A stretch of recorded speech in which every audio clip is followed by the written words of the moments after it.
কুষ্টিয়ার কুমারখালীতে আন্তর্জাতিক দুর্যোগ প্রশমন দিবস পালিত। মুন্সিগঞ্জে 635 মেগাওয়াট কয়লাভিত্তিক আলট্রা সুপার ক্রিটিক্যাল তাপ বিদ্যুৎ প্রকল্পের পরিবেশগত প্রভাব বিবেচনায় মতবিনিময় সভা অনুষ্ঠিত।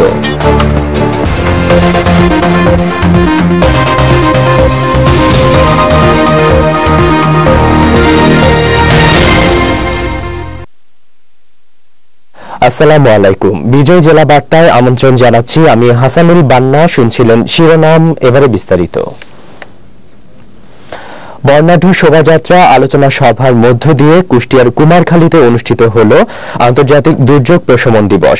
কুমারখালী উপজেলা প্রশাসনের আয়োজনে সকালে এ উপলক্ষে উপজেলা পরিষদ সভাকক্ষে অনুষ্ঠিত হয় আলোচনা সভা।